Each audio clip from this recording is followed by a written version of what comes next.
السلام علیکم ورحمۃ اللہ وبرکاتہ۔ الحمدللہ رب العالمین والصلاة والسلام علی رسولہ الکریم، اما بعد فاعوذ باللہ من الشیطان الرجیم، بسم اللہ الرحمن الرحیم۔ ان اللہ وملائکتہ یصلون علی النبی یا ایہا الذین آمنوا صلوا علیہ وسلموا تسلیما۔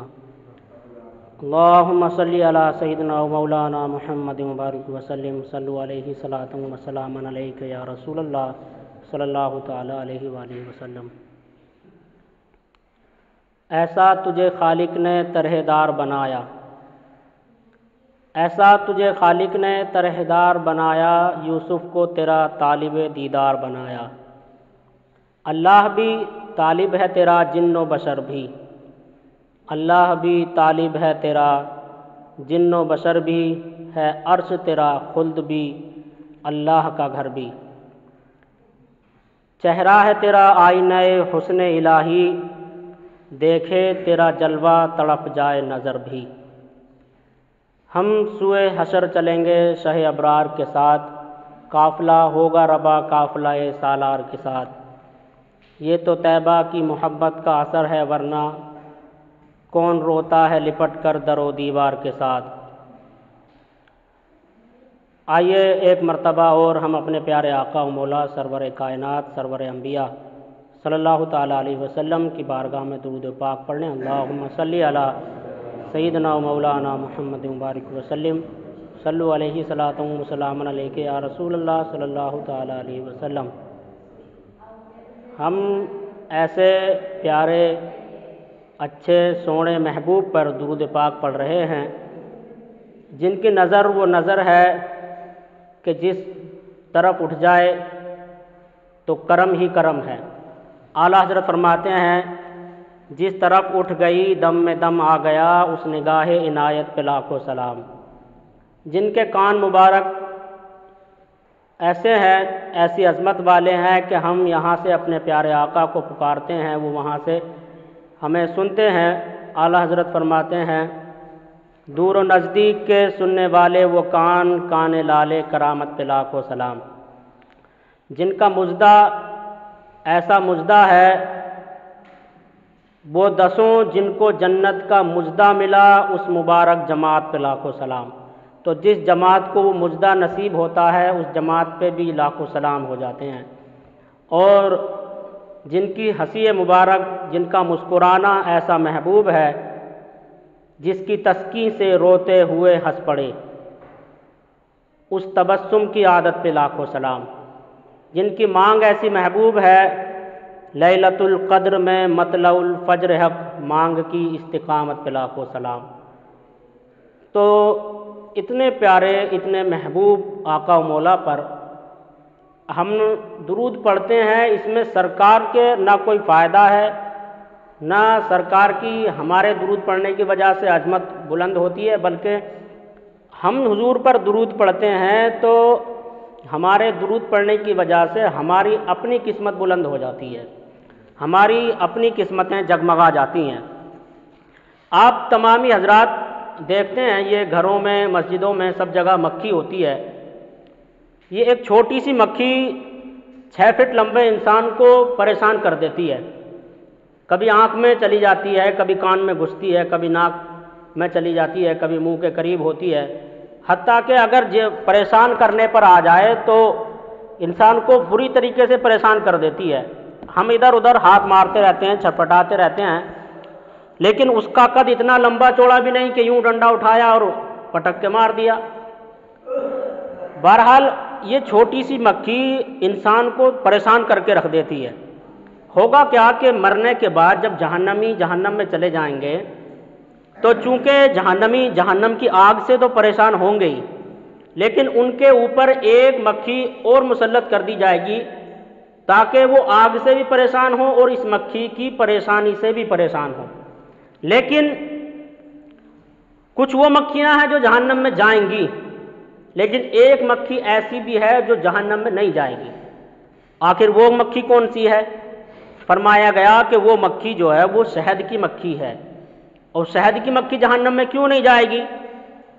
تو بزرگان دین فرماتے ہیں کہ یہ مکھی جب اپنے چھتے سے پھول پہ جاتی ہے شہد لینے چوسنے کے لیے، اس کا عرق چوسنے کے لیے، تو بھی درود پڑھتی ہوئی جاتی ہے، اور جب وہاں سے واپس آتی ہے تو بھی درود پڑھتی ہوئی آتی ہے۔ بس درود پاک پڑھنے کی برکت سے پاک پروردگار عالم نے اسے جہنم سے، جہنمیوں کے قریب جانے سے بھی پرہیز رکھا، دور رکھا، اور جب اس نے درود اپنا ورد بنا لیا تو پاک پروردگار عالم نے جہنم کے دروازوں کو اس کے اوپر بند کر دیا۔ درود کی برکت سے یہ مکھی اب جہنم میں نہیں جائے گی۔ جب ایک مکھی سرکار پر درود پڑھے، مکھی اگر درود کو اپنا وظیفہ بنا لے، مکھی اگر سرکار پر درود پڑھنے کو اپنا ورد بنا لیتی ہے تو پاک پروردگار عالم اسے جہنم سے آزاد فرما دیتا ہے، آزاد تو بلکہ پرے کر دیتا ہے۔ اگر رسول اللہ صلی اللہ تعالیٰ علیہ وسلم کا امتی کلمہ پڑھنے کے بعد، سرکار کی محبت سینے میں بسانے کے بعد اپنا ورد درود کو بنا لے گا تو یقیناً پاک پروردگار عالم اس پہ بھی جہنم کی آگ حرام فرما دے گا۔ یہ ہے جی درود پاک کا۔ اچھا، قرآن پاک میں اللہ نے کیا فرمایا؟ ان اللہ ملائکتہ یصلون علی النبی، بے شک اللہ اور اس کے فرشتے درود بھیجتے ہیں نبی پر۔ اب آگے کی بات روک دیتے ہیں، پہلے اسی پر بات کرتے ہیں۔ تمام علماء اکرام نے سمجھایا کہ صرف ایک ہی کام ایسا ہے جو اللہ تعالی بندوں سے بھی کرواتا ہے، فرشتوں سے بھی کرواتا ہے اور خود بھی کرتا ہے۔ ایک ہی وہ کام ہے، اور وہ کیا ہے؟ درود پاک۔ تو درود پاک ایسا عظمت والا عمل ہے، ایسا عظمت والا ورد ہے جسے پاک پروردگار عالم خود بھی کرتا ہے اور فرشتوں سے بھی کرواتا ہے اور ہم انسانوں سے بھی کرواتا ہے۔ اور جب اس کی عظمت و بلندی کا یہ مقام ہے کہ پاک پروردگار عالم دوسرے اعمال میں کسی عمل میں حصہ نہیں لیتا، پاک پروردگار عالم ان سب سے پاک ہے، لیکن درود پاک خود بھی پڑھتا ہے، فرشتوں سے بھی پڑھواتا ہے اور ہم سے بھی پڑھواتا ہے۔ اور درود پاک پڑھنے کے بعد مکھی جہنم سے بالکل بری ذمہ ہو گئی، ایک دم آزاد ہو گئی۔ پتہ یہ لگا کہ درود پاک وہ عمل ہے کہ نماز کے بعد سب سے افضل و اعلیٰ اگر کوئی مقام ہے کسی عمل کا تو وہ درود پاک کا ہی مقام ہے۔ لہذا سارے مسلمانوں، اگر کتنی خوش نصیبی کی بات ہے، کتنے کمال کی بات ہے کہ ہمارے لیے بالکل کھلے دروازے ہیں اگر ہم لوگ درود پاک کو اپنا ورد بنائیں۔ اچھا، ایک بڑی کام کی بات بتاؤں، آپ حضرات جانتے ہیں کہ یہ جو فرشتہ ہے سیدھے ہاتھ پر، یہ اعمال نیکیاں لکھنے کا کام کرتا ہے، اور بائیں ہاتھ پر جو فرشتہ ہے وہ گناہوں کو لکھنے کا کام کرتا ہے۔ سیدھے ہاتھ والا یعنی داہنے ہاتھ پر جو فرشتہ ہے وہ نیکیاں لکھتا ہے، بائیں ہاتھ پر جو فرشتہ ہے وہ برائیاں لکھتا ہے۔ لیکن کبھی ایسا وقت آ سکتا ہے کہ بندہ نیکی بھی کر رہا ہو، گناہ بھی کر رہا ہو، ایسا وقت تو آئے گا نہیں۔ پتہ یہ لگا کہ اگر نیکی کر رہا ہوگا تو گناہ سے دور ہوگا، اور گناہ کر رہا ہوگا تو نیکی سے دور ہوگا۔ جب دونوں ایک ساتھ، نیکی اور برائی ایک ساتھ جمع نہیں ہو سکتے تو ان دونوں فرشتوں کے قلم بھی ایک ساتھ نہیں چل سکتے۔ پکی بات ہو گئی، یہ لکھ رہا ہوگا تو یہ خالی بیٹھا ہوگا، اور یہ لکھ رہا ہوگا تو یہ خالی بیٹھا ہوگا۔ بہرحال دونوں فرشتوں کے قلم ایک ساتھ نہیں چل رہے ہوں گے۔ لیکن درود پاک ایک ایسا عمل ہے کہ جب بندہ پڑھ رہا ہوتا ہے تو اللہ اسے بھی کام پر لگا دیتا ہے اور اسے بھی کام پر لگا دیتا ہے۔ یہ درود پاک کی عظمت ہے۔ اور وہ کیسے؟ اب کہیں گے لو مولانا صاحب ابھی آپ نے کہا کہ دونوں نیکی اور برائی ایک ساتھ جمع تو ہو نہیں سکتی، پھر ادھر والا فرشتہ تو خالی برائی لکھنے کے لیے ہے، یہ کام پر کیسے لگ گیا؟ آپ حضرات نے حدیث سنی ہوگی، اللہ کے پیارے حبیب فرماتے ہیں کہ جب میرا کوئی غلام مجھ پر درود پڑھتا ہے تو اللہ تعالیٰ اس کے نامہ اعمال میں 10 نیکیاں لکھتا ہے، اس کی 10 برائیوں کو مٹا دیتا ہے اور اس کے 10 درجات بلند فرما دیتا ہے۔ ایک روایت میں کہ اللہ تعالیٰ اس پر 10 رحمتیں نازل فرماتا ہے۔ پتہ یہ لگا کہ جب رسول اللہ کا امتی حضور پر درود پڑھ رہا ہوگا تو اللہ تعالیٰ اسے نیکیاں بھی عطا فرمائے گا، 10 نیکیاں بھی عطا فرمائے گا، 10 گناہ بھی مٹائے گا۔ اب نیکیوں کو لکھنے کے لیے نیکی کے فرشتے کو اپنا قلم چلانا پڑے گا، اور برائی کو مٹانے کے لیے اسے بھی اپنا قلم چلانا پڑے گا۔ پتہ یہ چلا کہ جب ہم درود پڑھ رہے ہوتے ہیں تو دونوں فرشتوں کو چین نہیں آتا، قرار نہیں آتا۔ پاک پروردگار عالم نے دونوں کو بیدار کر دیا، یہ میرا امتی، یہ میرے محبوب کا امتی درود پڑھنے لگا ہے، دونوں خالی مت بیٹھو، دونوں کام پر لگ جاؤ، دونوں اپنے قلم کو لے کر کے اس کے نام اعمال میں نیکیاں لکھنے کے لیے تیار ہو جاؤ اور ایک اس کے گناہوں کو مٹانے کے لیے تیار ہو جاؤ. اور پاک پروردگار عالم کا کیا کام ہے؟ تو نیکی لکھ لے, تو نیکی لکھنا شروع کر, تو برائیوں کو مٹانا شروع کر. اور میں یہ کرتا ہوں, جب یہ درود پڑھنے لگا ہے تو میں اس پر رحمتیں نازل کرتا ہوں. بہرحال اللہ بھی اور اس کے فرشتے بھی کام پر لگ گئے. ان اللہ و ملائکتہ یصلون علی النبی, بے شک اللہ اور اس کے فرشتے درود پڑھتے ہیں نبی پر. کیا ایمان والو, تم کیا کر رہے ہو؟ پھر تم کیا کر رہے ہو؟ تم بھی درود پڑھو, وسلموا تسلیما, اور نرائی سلام پڑھو, جتنا پڑھا جائے اتنا پڑھو. اچھا اس میں کوئی قید ہے بھائی؟ اس میں بالکل کوئی قید نہیں. جس بھائی کو جیسے بھی پسند ہو, بھائی ہم لوگوں کو یہ تھوڑا سکھایا گیا کہ ہم یوں کھڑے ہو جاتے ہیں, سرکار آپ کا روزہ ادھر ہے, ادھر منہ کر لیا, یا نبی آپ کا تشریف لانا وقت بھی کتنا سہانا, بعد میں کہتے ہیں یا نبی سلام علیکم. جب اتنا وقت سہانا ہے اور آپ کے آنے کی وجہ سے اور سہانا ہو گیا تو ہم کہتے ہیں یا نبی پھر آپ پر سلام ہو, آپ کے آنے والے وقت پر بھی سلام ہو. لیکن کسی بھائی کو اگر یہ پسند ہے کہ وہ بیٹھ کر پڑھے, کسی کو یہ پسند ہے کہ وہ اپنے گھر میں پڑھے, ادھر منہ نہیں کرتا, ادھر منہ کر کے پڑھ لے, لیکن جس سے اپنی غلامی کا ثبوت جس طرح بھی دیا جا رہا ہے, پیغام یہ ہے کہ صرف حضور سے انیوا محبت کرو, ٹوٹ کر محبت کرو. اور جب اللہ اور اس کے فرشتے درود پڑھتے ہیں, اور اللہ نے کہہ بھی دیا اے مومنو تم بھی درود پڑھو, وسلموا تسلیما, اور خوب خوب سلام پڑھو, تو پھر پڑھو ہی نا سلام. بس جسے جیسے پسند ہے, جس سے جیسے بن سکے ویسے پڑھو, لیکن اپنے پیارے آقا پر درود پڑھو. کسی کا بھی سرکار پر کوئی بینامہ یا قبضہ, کوئی ایگریمنٹ نہیں ہے.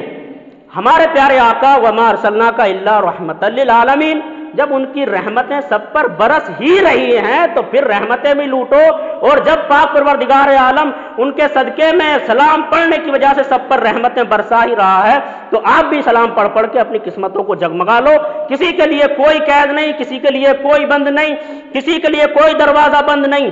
جسے جیسے من کرتا ہے, صحراؤں میں دل کرتا ہے صحرا میں پڑھے, گھر میں, دکان میں, مکان میں, جہاں اس کی طبیعت کرتی ہے. کھڑا ہونے کو دل نہیں کرتا, کھڑے ہو کر مت پڑھو, بیٹھ کر پڑھو, بیٹھ کر نبی طبیعت نہیں کرتا, لیٹ کر دل کرتا ہے تو لیٹ کر پڑھو. لیکن ہاں ادب کا تقاضا یہی ہے کہ جتنا زیادہ ادب بجا لاؤ گے اللہ تعالیٰ تمہیں مزید ترقیاں عطا فرمائے گا. اور ترقی سے مراد یہ نہیں کہ اللہ تمہیں بلڈوزر دلوا دے گا, ٹرک دلوا دے گا. ترقی سے مراد یہ ہے کہ اللہ تعالیٰ تمہارے درجات کو بلند فرما دے گا. اچھا ایک بزرگ ہیں حضرت مالک بن دینار رحمۃ اللہ تعالی علیہ, تو وہ فرماتے ہیں کہ میں نے 60 حج کیے. 60 حجوں میں ایک بار میں جب حج پہ گیا تو میں نے کیا دیکھا کہ بہت زیادہ رش تھا, بہت زیادہ بھیڑ تھی.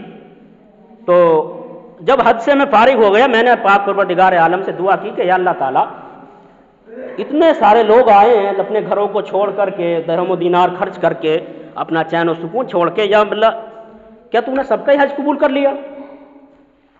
تو فرماتے ہیں کہ میں نے رات کے وقت میں خواب دیکھا, اللہ تعالیٰ نے فرمایا کہ ہاں میں نے سب کا حج قبول کر لیا, لیکن ایک شخص ہے جس کا میں نے حج قبول نہیں کیا. یا اللہ تعالیٰ وہ کون ہے؟ ایک دم سستر رہ گئے. پاک پروردگار عالم وہ ایسا شخص کون ہے کہ تو نے اتنی لاکھوں کروڑوں کی عوام, سب اب تیرے اپنے بندے ہیں, سب کا تو نے حج قبول کر لیا لیکن اس کا حج قبول نہیں کیا.